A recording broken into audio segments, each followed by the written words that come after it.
Hello friends, diploma mechanical e learning ચેનલમાં આપનું સ્વાગત છે. આજે વિડીયો છે TSEE એટલે કે thermal system and energy efficiency, જે ડિપ્લોમા મિકેનિકલ 6 સેમની અંદર આવે છે.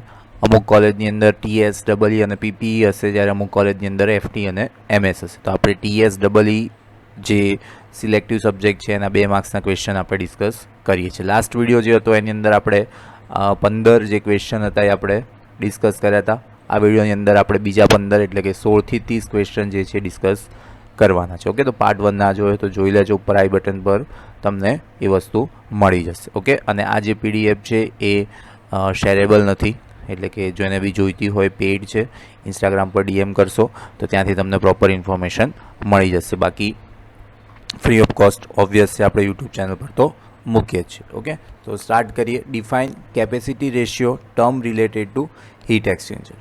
ઓકે, સો શું કહે છે કે હીટ એક્સચેન્જરને રિલેટેડ કેપેસિટી રેશિયો સમજાવો. શું વ્યાખ્યા શું છે? તો it is a ratio of temperature range એટલે એક શ્રેણી, okay, to the range of hot fluid to the temperature range of cold fluid. એટલે એક રેશિયો છે કોનો? તો કે હોટ જે ફ્લુઇડ હોય એની રેન્જ અને ઠંડુ જે ફ્લુઇડ હોય એની રેન્જના રેશિયો ગુણોત્તરને ગરમ પ્રવાહીના તાપમાનના તફાવત અને ઠંડા પ્રવાહીના તાપમાનના તફાવતના ગુણોત્તર તરીકે વ્યાખ્યાયિત કરવામાં આવે છે. કોને? કેપેસિટી રેશિયો ને. ઓકે ફ્રેન્ડ્સ, આ સિવાય તમારી જે ટેક્સ્ટ બુક છે તો એ ટેક્સ્ટ બુકની અંદર બી તમને ચેપ્ટર પતે પછી 2 માર્ક્સના ક્વેશ્ચન આપેલા છે, તો એ બી તમારે ખાસ જોઈ લેવાના. ઓકે, 6 સેમની ઓલમોસ્ટ બધી જ જે બુક છે સારું છે આ વખતે કે 6 સેમમાં તમને એ લોકોએ તમારી જે ટેક્સ્ટ બુક છે એની પાછળ જ તમને 2 માર્ક્સના ક્વેશ્ચન આપી દીધા છે, તો એ બી તમારે જોડે જોડે રિફર કરી લેવાના છે. ઓકે, દરેક ચેપ્ટરમાં આપેલા છે, દરેક સબ્જેક્ટમાં ઓલમોસ્ટ. ચલો, state the selection criteria for suitable refrigeration system. Okay, તમારે રેફ્રિજરેશન સિસ્ટમ ખરીદવા જવું છે તો તમે કઈ કઈ વસ્તુ ધ્યાન રાખશો? ઓકે, આ તો તમને જાતે બી કદાચ લખતા આવડે. તો પહેલું સૌથી પહેલાં તો શું જોઈશું આપણે? એનું કેપેસિટી શું છે, એની પરફોર્મન્સ શું છે, બરાબર, ઇનિશિયલ એન્ડ રનિંગ કોસ્ટ, કેટલી જગા રોકશે, આપણે એ જે રેફ્રિજરેશન છે આપણે જે સિસ્ટમ લાવવાની છે એનો વપરાશ શું છે, એટલે કે હોમ એપ્લાયન્સીસ તરીકે વાપરવાનું છે કે કોઈ પ્લાન્ટની અંદર રેફ્રિજરેટર તરીકે યુઝ કરવાનું છે, તો એની એપ્લિકેશન જોવી જરૂર છે.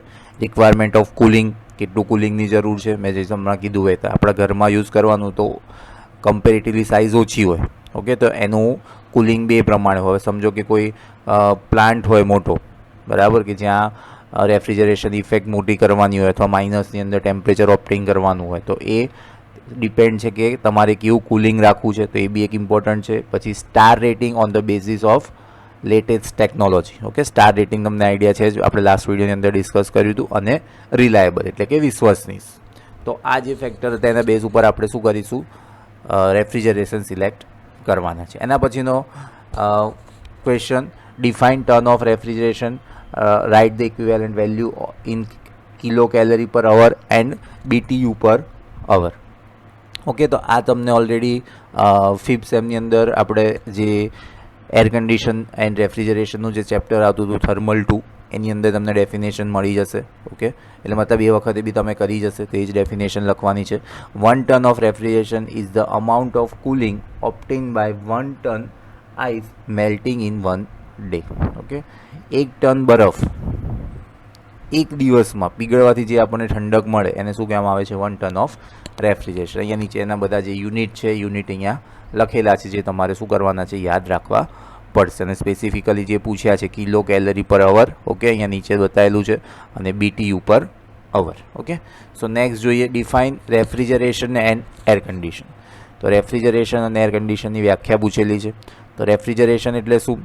The art of producing and maintaining the temperature of space lower than the atmospheric pressure. જે એટમોસ્ફિયર ટેમ્પરેચર, જે વાતાવરણમાં જે તાપમાન હોય છે એ તાપમાન કરતાં ઓછું તાપમાન જાળવવાની જે પ્રોસેસ છે, જે પદ્ધતિ છે, એને શું કહેવામાં આવે છે? રેફ્રિજરેશન. તો એર કન્ડિશનમાં બી શું છે? તો કે એર કન્ડિશનમાં બી એવું જ છે, પણ એની અંદર 2 વર્ડ ઉમેરાશે. એક તો શું કરે છે? હ્યુમિડિટી ઘટાડે છે, એટલે કે ભેજ, બરાબર, અને બીજું શું કરે છે? એર પ્યોરિફાય કરે છે. એટલે ઠંડક તો કરે જ છે. A system or process for controlling the temperature, humidity and sometimes the purify the air in the interior portion અને especially one capable of cooling. Okay, એટલે ઠંડક પ્રોડ્યુસ કરવી, હ્યુમિડિટી ભેજ ઘટાડવું. બરાબર, તમે કુલર હોય તો કુલરમાં તમને ખબર છે હ્યુમિડિટી વધારે હોય છે અને એર કન્ડિશનમાં હ્યુમિડિટી નથી હોતી, તો એ શું કરે છે, હ્યુમિડિટી ઘટાડે છે. તમને ફિફ્થ સેમ પરથી થોડો આઈડિયા આવતો હશે. Wet bulb temperature, dry bulb temperature, humidity ratio આપણે સાયકોમેટ્રિક ચાર્ટ જોયો હતો. ઓકે, સો એ જ વસ્તુ અહીંયા લખવાની છે, બંનેની ડેફિનેશન. એના પછી જોઈએ 20 નંબરનો question, list various use of compressed air. Okay, તો આ બી મેં જે છે એ તમારું T2માંથી આન્સર મેં લીધેલો છે. ઓકે, તમને તમારી બુકમાં મળી જાય TSW, તો એ બી તમે લખી શકો. બાકી આપણે આ જે આન્સર છે T2માંથી લીધેલો છે. તો શું છે, T2ની અંદર એર કમ્પ્રેસરનું ચેપ્ટર આવતું હતું, તો એની અંદર આપ્યું હતું manufacture of acid and other chemical products. Okay, ત્યાં હવા કમ્પ્રેસ્ડ એરની જરૂર પડે. ફૂડ પ્રોસેસિંગમાં બી જોઈશે.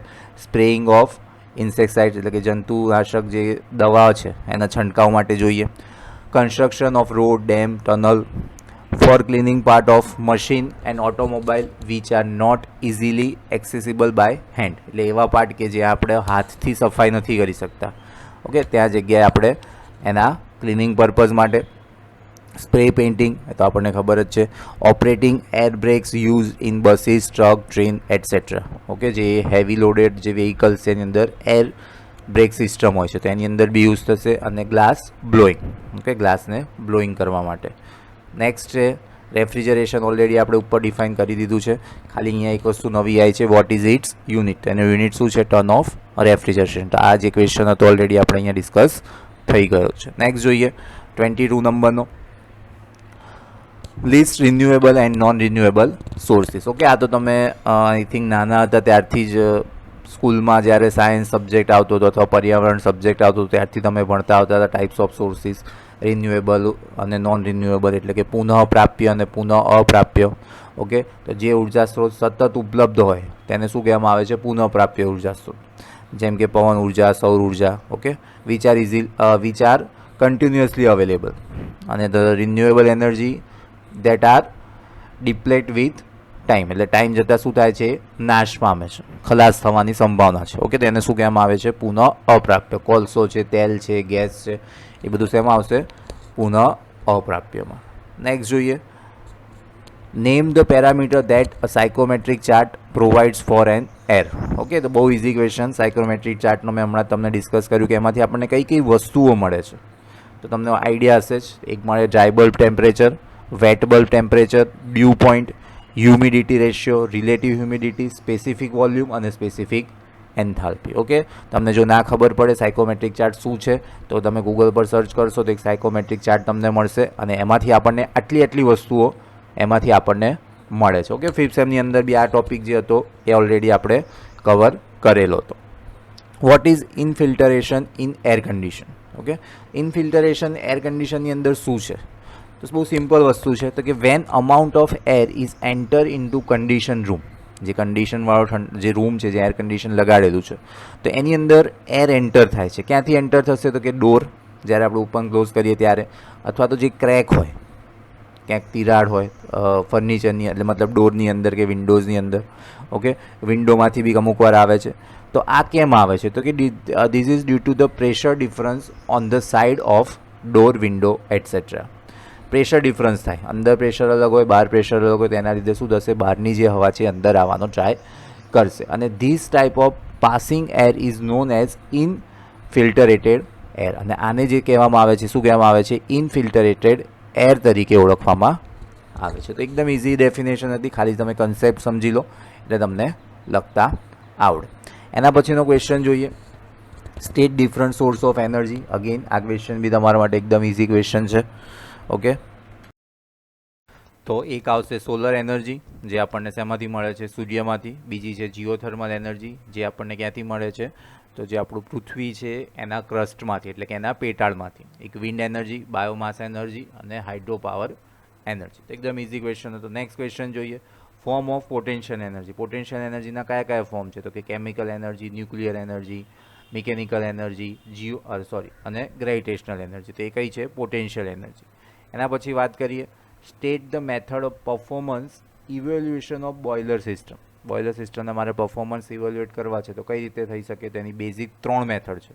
Okay, based on evaporation capacity, based on thermal efficiency and based of various heat losses. Okay, next question જોઈએ 28 નંબરનો. Name the parameter which heat loss through furnace wall depend.